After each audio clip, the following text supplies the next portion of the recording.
Hey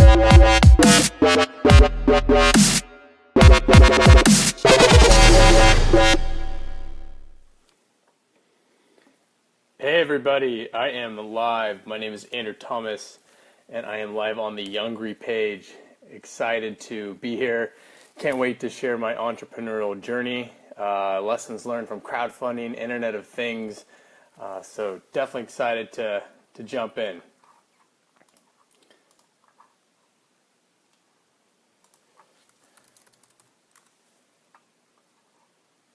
We'll just let a few more people join up.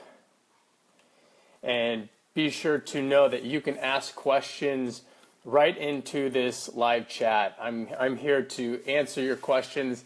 I'm an open book. You can ask anything. I'll share more about my journey and some of the topics that we can talk about, and then we can really go from there. All right, so I think we're good to get started. All right, Vincent. Good to hear from you, buddy. All right, let's dive in. So, a quick background on my story.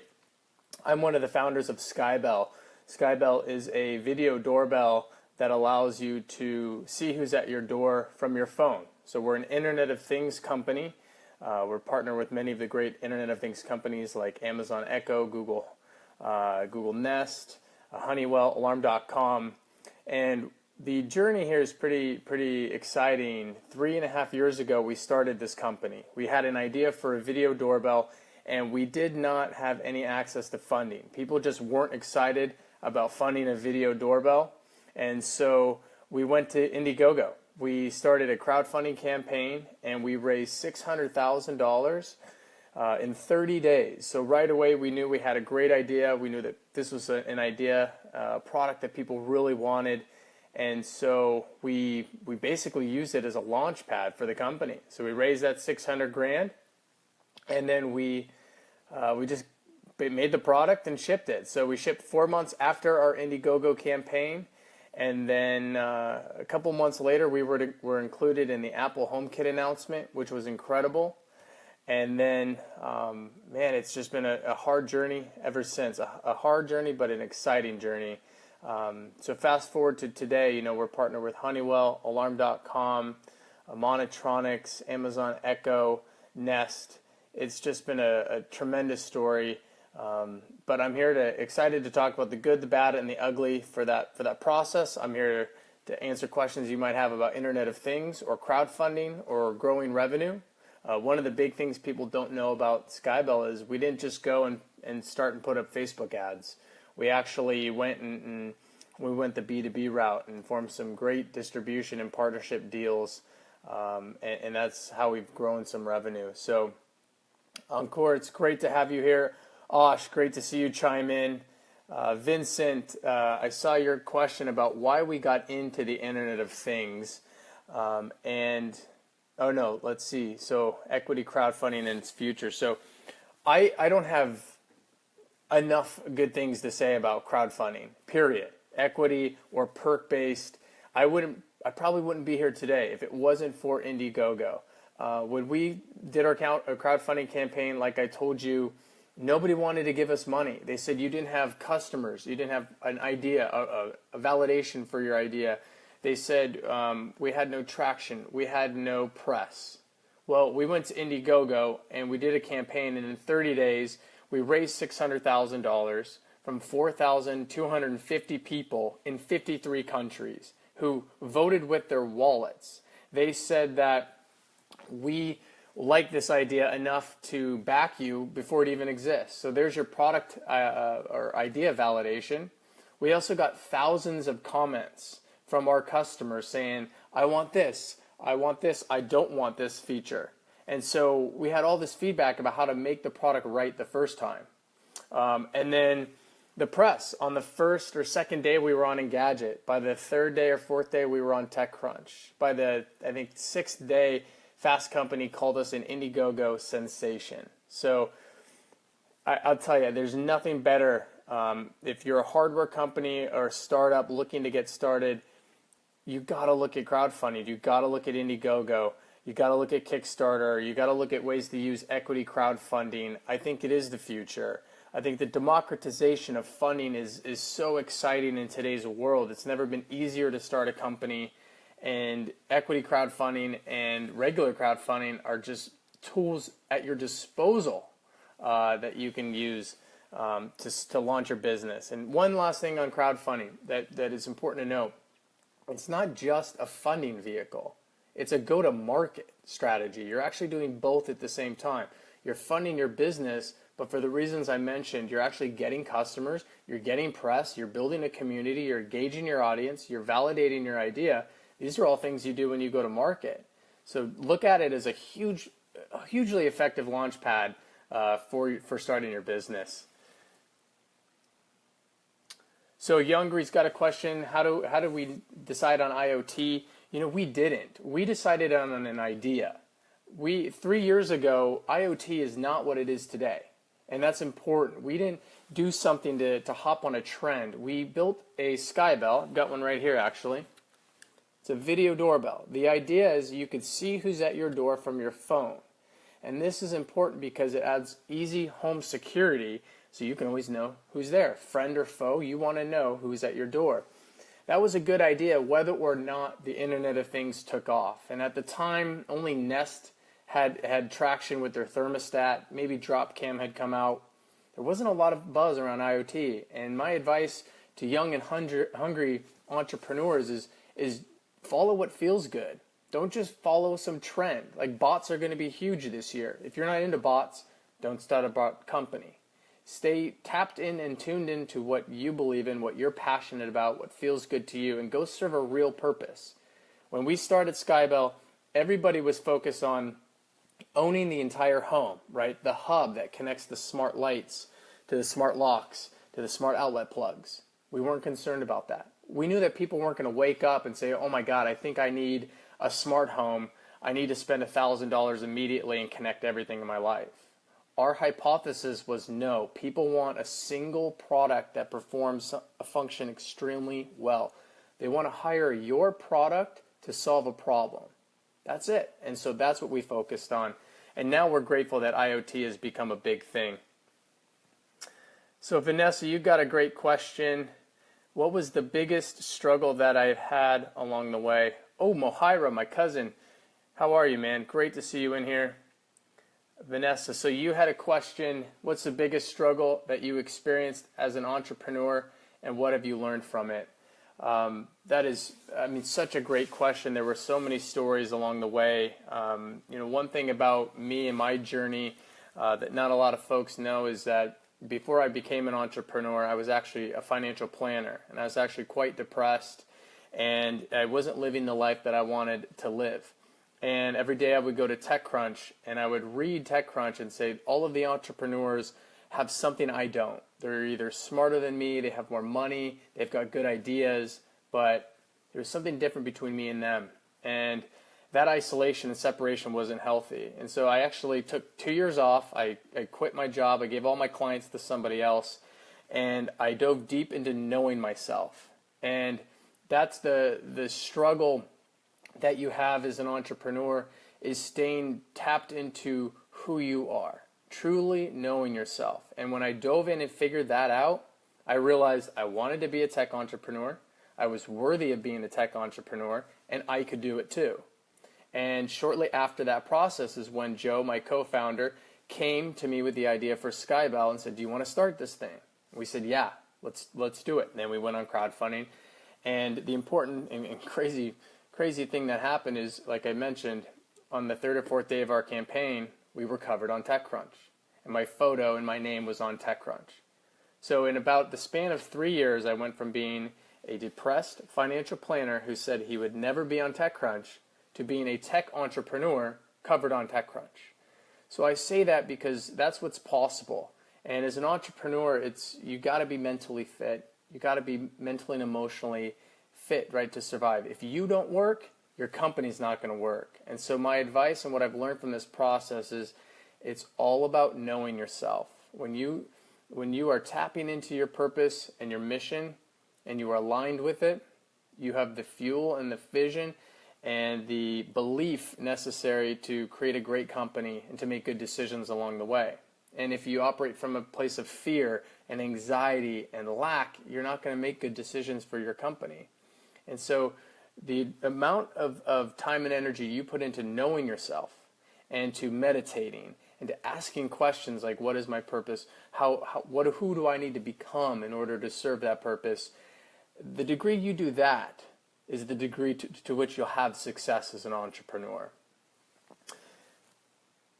Vincent, I definitely will be at Southwest. If people want to meet up, you can hit me up. My information is in this in the description for this live session. But my most popular accounts are at Optimal Founder for Instagram.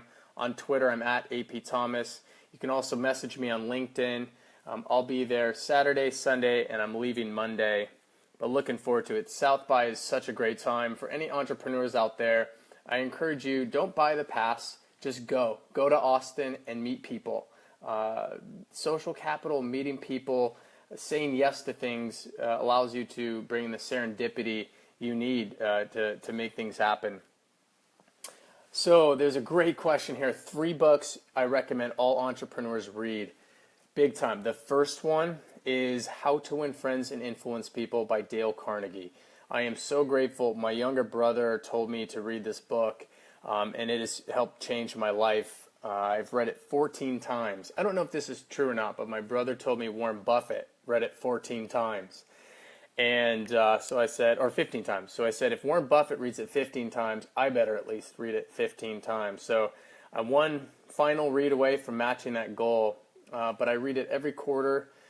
You gotta embrace this book. Read it a couple of times until you can recite it, and it will change you. The other book that I really like is The Tao of Pooh. So this is a book, a very easy, quick read about how Winnie the Pooh, the cartoon character, is actually a fantastic embodiment of how it lives, or how it is to live aligned with the Taoist philosophy. And when you think about Winnie the Pooh, you think about, a guy who's just in the moment, right? Always kind of happy and accepting what is. And I think it's important as an entrepreneur to know that. You can't fight reality. You got to embrace what is. And if you know where you are and you're grounded and you have an awareness of where you are, then you can go anywhere. You can go anywhere from there. But if you don't have an awareness around what's happening in the moment, you can't. So that's a great book. Another great one is The Hard Thing About Hard Things from Ben Horowitz. That's a fantastic book that dives deep into the real journey of the entrepreneurial process. It is not clean. It is a messy process, and that book is fantastic. A couple of other ones. 0 to 1 is a great book by Peter Thiel. Since Mohira's on the line, The Inner Game of Tennis, he just recommended that to me. And I can't wait to dive into that book. The Tao of Pooh, anything by Dr. Wayne Dyer is fantastic for entrepreneurs. Abraham Hicks. So definitely read. There's so much information in books. And don't ever balk at a $20 audiobook. Think about it. You pay $20 and you get the information, perspective, and life experiences of extremely smart people all condensed into a couple hours. I mean, there's probably nothing better to spend your money on. Rahil's got a question on my background and what inspired me to enter the startup scene. My background is like a pinball. I went to school to become a financial planner, so I went to USC and got a finance degree. But then I graduated, and I actually got a job working for Google, and that's where I really fell in love with SEO and web design. So I did that for a couple years. Then I went back into financial planning because I thought I was always supposed to be a financial planner. And that's when I mentioned I became quite depressed because I was living someone else's life. I wasn't happy. I did that for 2 years. I would have anxiety attacks in the elevator on the way to my office. It was miserable. And when I paid attention to it, I loved the SEO or web design meetings for the clients that I kept at the time. I did it on the side, and I did financial planning as my main job. And once I realized I had more fun doing those meetings, and this other life made me depressed, I knew I had to give it up and walk in the direction of tech and web. So that's when I gave it all up, did my work, and then I decided my calling was to be a tech entrepreneur. And that's when I told my roommates I wasn't going out anymore. I'm going to be a tech entrepreneur. I need to get ready and prepared and read books. And that's what I did. And then Joe came to me with the idea for Skybell, and we did not hesitate. He told me about it in May, I think the first week of May. We incorporated it in June. We launched Indiegogo in August. We shipped our first product the next January. So in about 7 months, we went from idea to shipping product to customers, and later have built Skybell to be recognized as the best video doorbell on the market with top partners. So once you decide you want to do it, align yourself with that. Everything that serves energy to that purpose is what you should do, and you should pass up on all the distractions and all the things that aren't aligned with what you want. Ash, you got a question on the daily rituals. So at the forefront, meditation and exercise. They aren't the most glamorous of habits and rituals, but those are the key. And I'll tell you, recently I've learned that again, because over the past 9 months or so, I stopped meditating as much and I stopped exercising because I bought into the story that I needed to hustle and hustle and hustle. And a couple weeks ago, I actually fainted and had a concussion. And that was my body telling me, it doesn't matter what your mind wants. You got to honor your body. You got to honor your spirit. You need to stay healthy. If you're not fit and your body's not fit, this game gets a lot harder. So the daily rituals that are imperative are meditation, daily meditation. If you can't meditate for 15 minutes, then meditate for 10. If you can't do 10, do 7 at least. Everybody can do 7. And then daily exercise is so important. I also eat extremely well. So my morning habit is I get up, I might meditate, or I might write creatively for 15 minutes. I make my shake, the same shake with MCT coconut oil and vegetarian protein mix, and I have a green tea. And I align myself with what I want to accomplish for that day. And then the other daily ritual I have is at night. So I keep a gratitude journal. Every night I write down at least 3 things that I'm grateful for. And when days are going good and you're excited, you could write 20. And when days are bad and you can't think of a single thing, that's when you write down, I'm alive, I've got food, I've got shelter. That's better than a lot of people, and you should be grateful for it. So when you start wiring your brain from the lens of gratitude, you start seeing all the great things in your life, and you stop paying attention to the distance between you and your goal. You stop paying attention to the things that are missing or things that aren't going well, and that's important. So those are some big rituals. Man, we've got a lot of comments here. So the trends in IoT that entrepreneurs can take advantage of, that is such a great question. I would not be, if I started an IoT company again today, I would not be looking at hardware. Most of the hardware is done and the patents are all issued. So not a lot of room there, unless you can think of something truly novel. But I would start looking at how IoT is going to impact other business verticals. You guys are lucky. You're young and you're hungry. So pay attention to IoT. Internet of Things is the next wave of the internet. Just like the internet birthed, email and our ability to access information, make purchases online, the entire industries were built on that. Then Web 2.0 came, social media. It birthed Facebook, Twitter, Instagram, Snapchat. Like entire industries were born or destroyed based off of Web 2.0. The same thing's going to happen again with the Internet of Things. More data is going to be produced with the Internet of Things like next year than has ever been produced in social media. So think about software, think about data, think about services. If everything is connected, think about niche. Like how can agricultural companies benefit with the fact that everything is connected? You go build the software that takes in all the data from sensors and then helps them save money or work faster, work harder, whatever it might be. I think that's where you should be looking. I'm attracted to things like smart city, smart industry, smart car. This idea of the smart home is what most people identify with, but pretty soon we're just going to call it smart living because everything's going to be connected. And then pretty soon we're just going to call it life, right? So don't get distracted by the privacy issues and the security issues. Those are extremely important. But it's just like the people who said in the first 2 or 3 years of Facebook, it'll never work because people don't want to put their lives online. People are worried about hacking and privacy. Clearly that didn't work out. So get ready for it. It's coming. So if I had to do start crowdfunding again, what would be different now than when you first did it? So a couple big things that come up is I would do a lot more in the way of hidden perks. So you present a perk later in the campaign, and I would also do a lot more with affiliates. So Indiegogo didn't have the affiliate platform that they did now. So take advantage of that. Help other take advantage of other people spreading your campaign around and benefiting from it. So that's a fantastic, and more contests. I would do more contests. So here's the way you hack Indiegogo, is the way you hack anything else. Go find the people who did it extremely well and learn from them. That's all we did. I just went to every successful campaign and found the patterns that worked, and then I did the exact same thing. So just do that again now. You don't need to come up with some crazy thing. You just got to copy what other people are doing. Picasso said it best, like great artists copy, timeless artists steal. So Picasso said it, it's good. Navi, couldn't agree more with knowing yourself. It's so key. You got to know yourself. Don't be scared of the truth. Find your truth.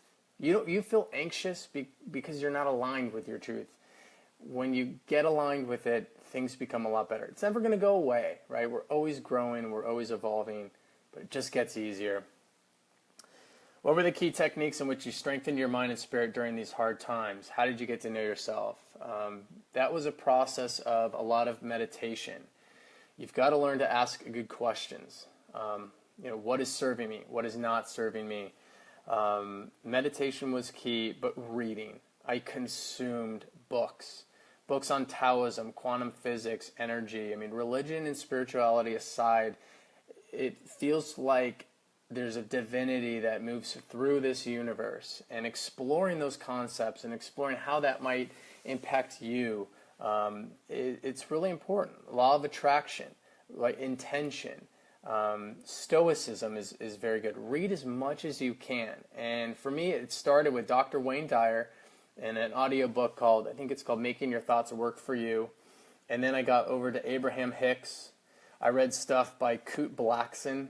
It's another fantastic one. Kurt Blackson, Michael Beckwith, and then TED Talks. Brené Brown was instrumental.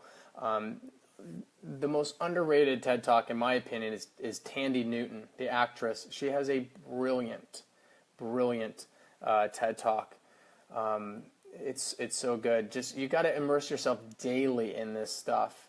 And then the big approach you want to take is you're trying to unwind what you've learned. You already know what you need to do, but you have to unwind all of the distractions and lies and false beliefs that you've learned along the way. And it's not your fault, and it's not your family's fault. We're conditioned for this society. Our family, our parents are doing to us what they learned from their parents. So there's no anger there. It's just an awareness that you need to unlearn some things. So understand that that's part of the process too.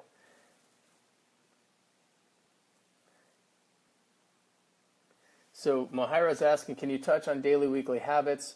I think we touched on that a lot, but in terms of two other things that kind of stand out is diet. So I ended up learning, with Mohira's help, on how to optimize my diet. So I focused on the foods that made me feel good and did some research around the exact food and molecules that help me perform at a higher level.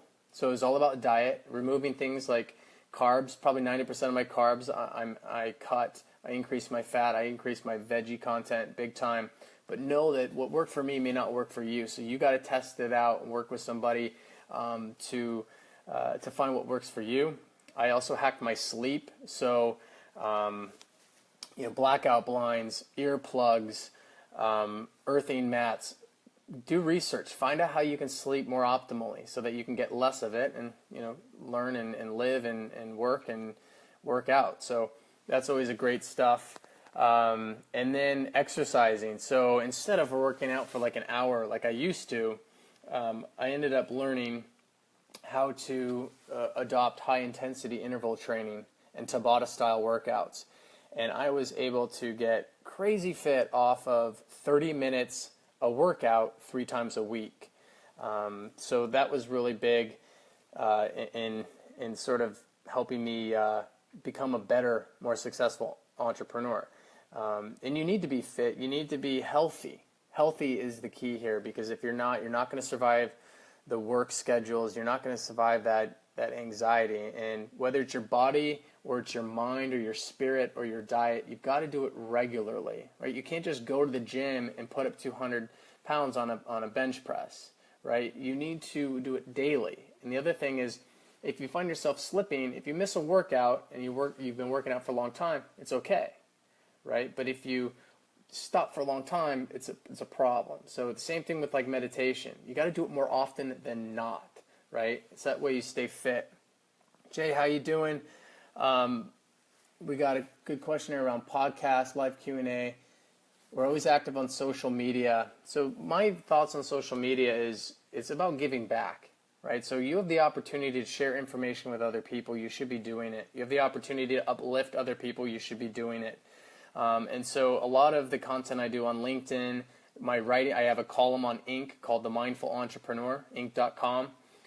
That's all about giving back and empowering other people. That's why I love Youngry so much. It's about sharing information and inspiring folks. So it's been great for my brand and for Skybells, but it just makes me feel better. I love the opportunity to give back to people and to speak and to be on panels. So it all falls under the umbrella of really driving hard. Mohira asking, it is given 100%, my friend. Raheel, what are the tools? Do you manage your busy schedule?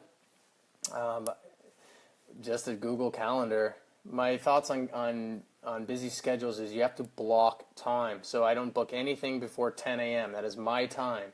Unless it's super VIP status, no one's getting on my schedule before 10.